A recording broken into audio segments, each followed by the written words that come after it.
Hello guys, it is Alex here from Horus Heresy, and today we are doing the long-awaited Iron Warriors deck profile. Before we get into the deck profile, as always, don't forget to like and subscribe, as it really does help the channel out, and hit that notification bell for more Legion's TCG content. But without further ado, let's jump into the Iron Warriors deck profile. Okay, so a quick look at the deck breakdown. We're running a fairly standard lineup in terms of troop tactic resource split. 20 troops with a 15-15 split to tactics and resources. Nothing out of the ordinary there.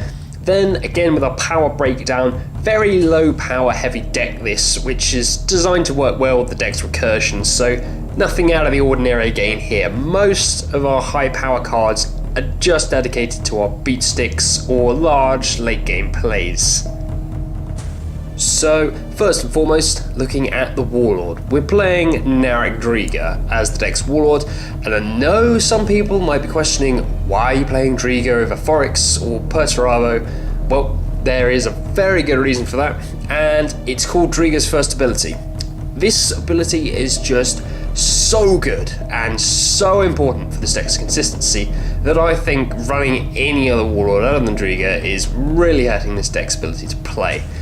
The ability reads, once per turn, you can pay 1 power, discard 1 card, then add 1 Iron Warriors vehicle from your deck to your hand. Now, what this is going to do is it's going to search us a very particular card time and time again and basically restart or even start the engine every single time we want to get going.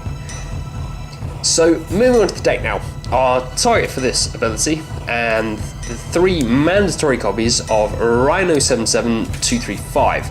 This card is basically the core of the deck. It searches any Iron Warriors Astartes at the end of your turn that cost 4 or less, which to be honest is about half the deck. It's searchable off Driga, and it's going to pull you back into the fight if you've just been wiped, or just search out any of the other vital cards in your deck, which we'll come on to later, but it's basically a must play at 3 copies.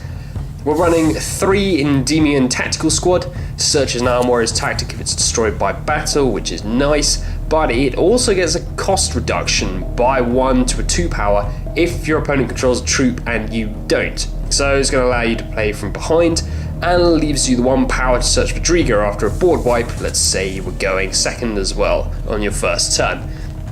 2 5th Support Squad. At the end of your turn, you can target 1 enemy troop, deal 2 damage. 2 Draenor Tactical Squad. Searches out a resource card when it's deployed. This, again, is a consistency booster. You can search with Driga, search the Rhino, search this, and then pull your important resources to basically set you up by turn 3. I don't think it's a 3-off, as the searching power of this deck means that you don't always need to see it in your opening hand. It does also have a second effect, to pay 2 power and deploy an Iron Warriors field card from your deck, though we've only got the 1 target for this, so this effect doesn't get used too much, but we'll get onto that once we jump into the resources later on. We've got 2 Ricarius Squad, which just deploys a barricade when it's deployed. Another must-have, we are playing the double Kroger, the heart and soul of this deck's recursion. Basically, when an Iron Warriors troop is destroyed on your turn, this is going to allow you to shuffle back 1 other troop, not the one that was just destroyed, from your CZ back into your deck, and then draw 1 card. So this is an absolutely phenomenal addition to the deck, and basically helps you keep those mid-game sieges up.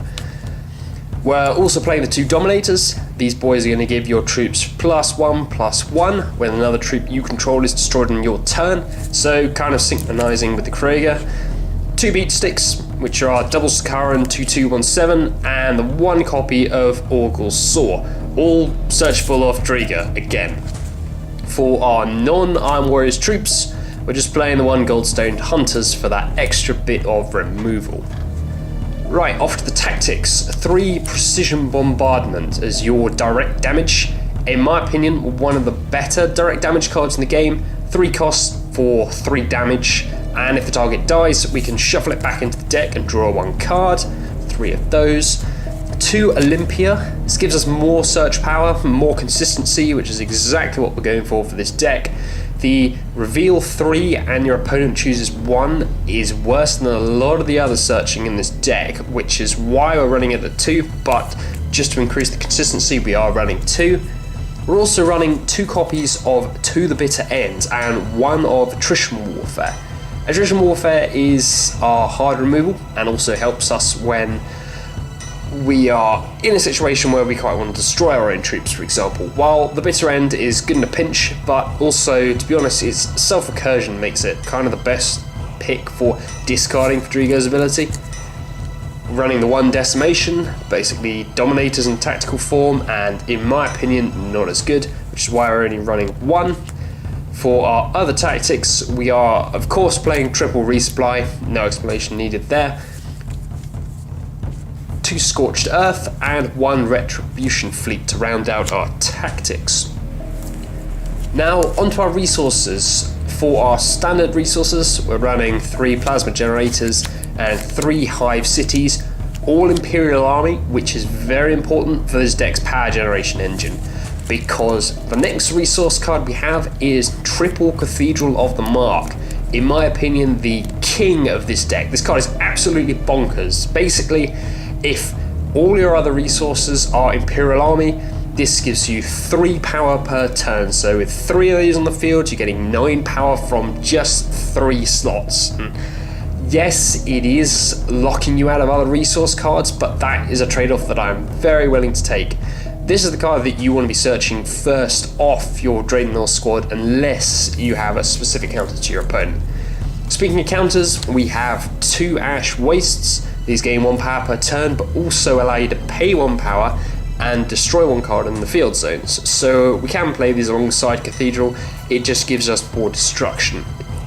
We've got the 1 Thermo Plasma Generator for more power, 1 Orbital Station Damocles, which should be obvious if you watch my sideboard video, and the 1 Polar Fortress, which can give a troop frontline for 1 power. So a situational package there.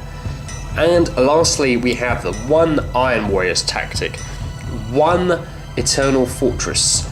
Note that this card can be deployed by Dreadnought squad straight from the deck, as we mentioned. However, in all honesty, this card should only come out if you're losing. It doesn't sync well with the Cathedral, and it has no straight way to get it off the field, so if your opponent isn't going to remove it, you are stuck like this. Well, what it does do is at the end of your turn you can deploy 1 Barricade. Then when this card is destroyed, destroy all structures deployed by this card's effect. So the only reason we're running this card is to stall or block if we're fighting on the back foot. But guys, that's going to wrap it up for the Iron Warriors deck profile. All in all, I think through the testing I've done, this deck is very solid, and its ability to constantly spit out troops, power and resources and slam those into the enemy and then constantly spit out more and just grind the enemy down is basically what's going to win it games. But as always, I hope you have enjoyed the video. Subscribe and like if you enjoyed it, and if you want to see more deck profiles, perhaps we're going to be looking at some Thousand Suns deck profiles, then stay tuned. And as always, have a great day.